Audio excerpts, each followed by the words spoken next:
Hello and welcome to a Making Monday Wednesday edition. If that's how it works, it's how it works. I have a very good friend of the show. I think the only friend of the show, Connor Roop. How you doing, Connor? I'm doing good, Captain Catches Jen. I'm here. I'm feeling good, If you're ready the to only deliver guest, gains to the or, people. yeah, if you're the only guest, it'd be a good friend of the show. It's the only friend of the show. But it's good to see you're doing well. I kind of had this conversation with a few people talking about routine and how do you stay disciplined in this time of uncertainty. I'm gonna get your take before I give your own because everyone hears my take. So, Connor, what is discipline to you, and how do you achieve it? Oh, well, I guess the first thing to start with is saying the only bad workouts you have are the ones you don't go and the ones you get injured. So as long as you keep that as your baseline, I think anyone can achieve success, right? And that's when you go in and you say, you have to make it a priority. Because if you put it towards the end of the day, someone's gonna come up. But if you have the time in the morning, that's when you need to hit it. If you or it has to be scheduled or it has to be prioritized in some way so that you go. And some days you feel good and you're able to go that extra mile. Other days you're just working on your form, and that's going to build up your long-term strength and all that. So you want to be focusing on your 10, 15-year stability Mhm. versus your get abs in 6 months kind of, Mhm. goal mindset, unless you're trying to compete. For sure. And I would say my approach to discipline is that the less discipline it requires, the better. I'm more of the, well, if I can make it easier for me, I'm gonna make it easier for me. So discipline is really important. We all seen those workout videos, get in and do, but sometimes you just want to just get in and not really do it. But if you do something you enjoy, it becomes so much easier to do. And I think that's something we forget. Stop looking, and I'm not telling people to what do life, but when you stop looking at fitness or whether it be training of any sort as a chore and find ways to make it fun, then you're gonna excel. Then you're not gonna even feel like you're working. You're gonna look forward to going to swim, going to run, going to bike, going to lift, going to you know everything but squat, right? So, Oh man, maybe you. hey, I love scoliosis, squats, yes, man. right on. But so there are these things where it's just that you just got to find a way to make it work for you because you could be the most disciplined dude in your neighborhood. You're gonna break at one point, and why even need push that? I understand if you're getting competitive or you're doing things you don't want to do, but you know the better. But some things like this is kind of the mindset of turning it into something enjoyable.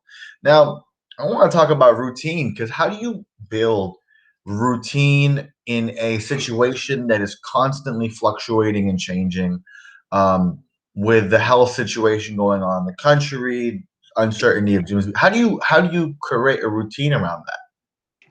Well, first one is you got to have a plan. It's what was it? If you fail to plan, is plan to fail, something Mhm. like that. So if you're only going in when you feel like it, and then you don't have a workout plan, chances are you're not going Mhm. to construct a good workout because what you do one day determines what is best for you to do the next day and the next day, right? I Mhm. can't max out my deadlift 3 days in a row. Break, Mhm. won't be able to do it. Mhm. So that's when you want to have to think about your schedule, your freedom, and your goals. So Mhm. the less time and freedom you have, the more you want to be moving towards full body workouts because you can't Mhm. miss a muscle on a full body workout, and you do them every other day or however often you can. That's Mhm. pretty good. But Mhm. if you're really getting into this and you have a lot of time on your hands, you want to see a lot of advancements. Well, then you can start talking about your 6 day a week. You have whatever setup you have, and then you have periodization. So your whole month is planned out. You know generally what you're going to be lifting, what percent, and what time, how many Mhm. times you're going to be doing each kind of lift all this way in advance. And say you bump on the road, you miss a day or whatever, it's all good. The whole schedule just Mhm. shifts over. But Mhm. that's all part of having a plan. Be adapted, be flexible. and know what you need to do when you need to do it. That's what I got from that. Now let's talk training. And I know we're kind of going. We went from mindset to training, but how do have what? Where are your go-to places to learn more about fitness? Oh, um, there's lots of YouTube folks out there. I mean, my top three are what Athlete X is Jeff Cavalier. There's Squat University, and then um, who's that Canadian bodybuilder? He's Jeff really Nippert. Jeff Nippard. I mean, he presents thorough research articles. He makes it into a scientific process, just like you would anything else you're doing here at school. And I think that's important to see not only the experience, Mhm, but the science and the logic behind it. I think when you know the logic behind something, you're more mhm, likely to do it well or to have mhm, the connection to it long term. And then I think what the to get those resources there is a really good thing. And always feel free to email me at skashishian@ncf.edu to get the help.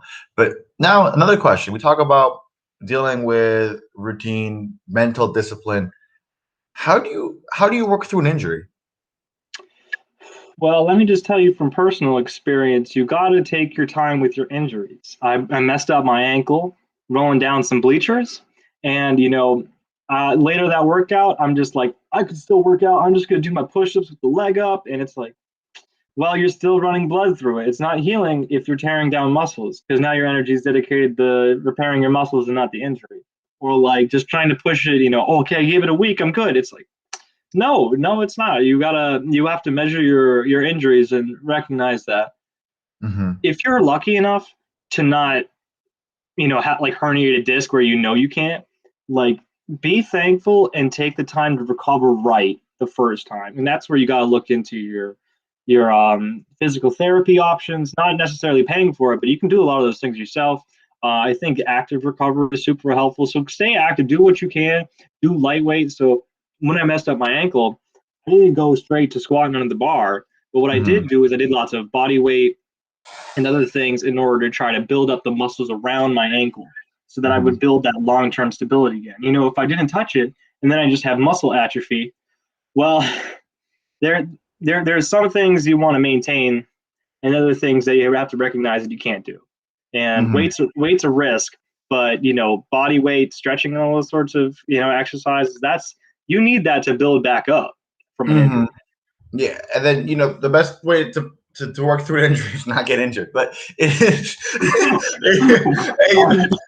how you stop being homeless. Don't be broke. No, I'm playing. But there is stretching is overrated. I mean underrated. Stretching is underrated. Pre warm up cardio is underrated. It's really cool to have a superhero montage every time you work out. Then you go end up at Sarasota Memorial. Um, but I'm sorry, I'm always want to make jokes, but this is gonna be random because I really want to produce content from the gym, but we're not open. Um, so I don't even know where to go from here. It's one of those things where it's what makes what makes a good so you're a power lifter, right? What makes a good power lifter versus what makes an ineffective power lifter? uh, uh, I want to say stability. It's not about the size of your muscles or even your central nervous system strength, which is like what you would technically call like your power, your strength, right? It's about being able to get really tense. So, like one thing I would say is like for y'all at home, just get out of your chair really slowly. Then you'll know how to squat. 100%. You will know how to. It just is very simple. You can't get up from back here. You'll fall. You can't get up from down here. You'll fall. You have to know the right place. You have to find the right tension, and you have to Mhm. know. Everything has to be tight. Anytime you're leaking energy, you have weak or unflexed abs. That is going to cause a problem in your whole core stability. So your legs might be strong and your back might be strong, but as soon as the weight has to bend by that weak point, you just gushed all the energy out and now you can't lift. Mhm. By Mhm. having strong stability and internal tension, That's how you see 130-pound people lifting 3 times their weight.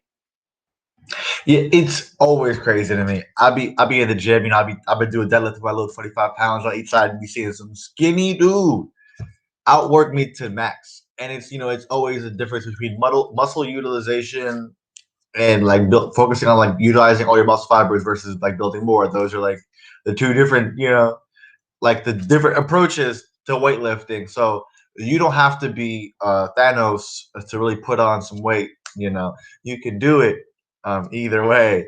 So I want to talk about, I know my opinion, right? About what makes a good, I'm not gonna say good gym bro. Like what is someone who good athlete? I don't know because I feel Fitness like enthusiast. fitness enthusiast, right? That's the real like that's the thing. I shared something on my Instagram or even on the on the Facebook page for the gym is that you don't need talent to show up, work hard, and plan. Something across those lines. Listen, there are the Bruce Lees of the world, there are the Michael Jordans of the world, there are the Lil Waynes of the world, and frankly, if we go to new college, we aren't them.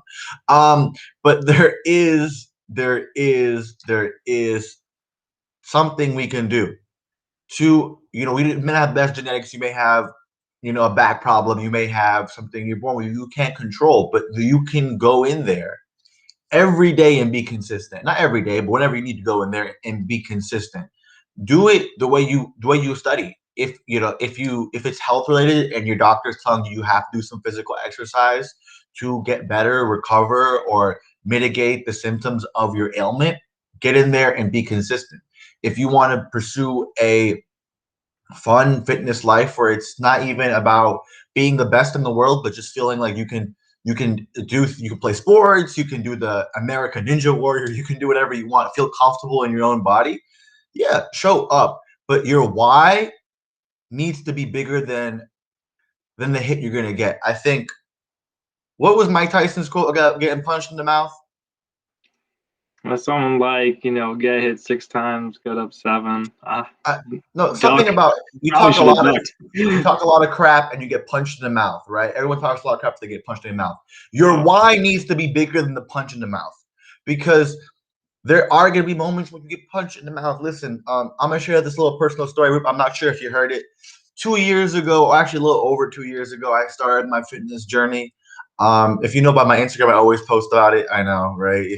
But there's my first training session with a coach. I threw up and I passed out. That's how you know we're doing good. 20 Not minutes necessarily, but into my workout, I threw up and I passed out. That was my punch in the face. I was punched in the face. I had my friends walk me to my dormitory and I slept. I woke up feeling like crap, feeling mentally defeated. But I focused on the why. Why am I doing this? Because I want to be a better athlete. I want to be someone who can play whatever sport, just be eye at it, but like do all these different things. So setbacks are going to happen. You need that discipline. You need that why. Because if you don't have it, if you want to go to the gym and look good for the girls or the boys or whoever you want to look good for, or the thems, you got to go in there and you really got to. And if that's your only motivating factor, by all means, it got to be the number one biggest why ever, right? Because you got to use it to push you. But I don't know why I got there, but I'm saying is you have to really want it with everything. You're at New College. You want this degree, you're going to have to really want it. You know that sometimes in class, you get hit in the face. You unsat a test. You got to talk to your professor. The same way here, you feel like you have a crappy week, reevaluate. Mental priorities. Now the gym isn't closed. We're finding alternatives, right? I hate, I hate jogging outside, but I guess I do it. Connor, you're doing more cardio because you want to hit different goals. Do you practically enjoy cardio? I've come to enjoy it. I've never, it was never the first thing I wanted to do, but yeah, I find a way to enjoy it. I've never been the fastest, the strongest, but I've always been the happiest going in the gym. And I'm just trying to bring that mentality over into cardio.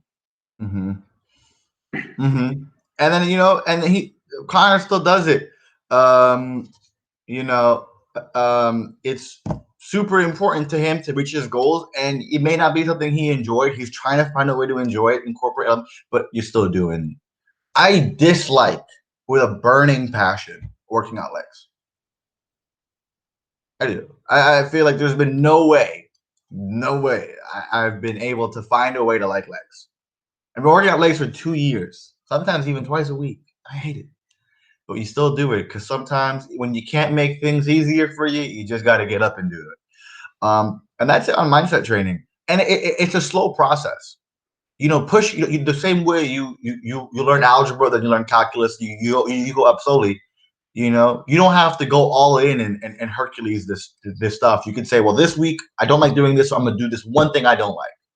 Then the next week you do this one thing you don't like, but you know it's good for you. Then you can keep doing that thing and like, all right, this is tolerable now. Let me make it a little bit more intolerable and add another thing I don't like. That way you can build up that discipline. And it's only when the things you don't like, that the positive externality for them is greater than the negative feeling you're gonna get.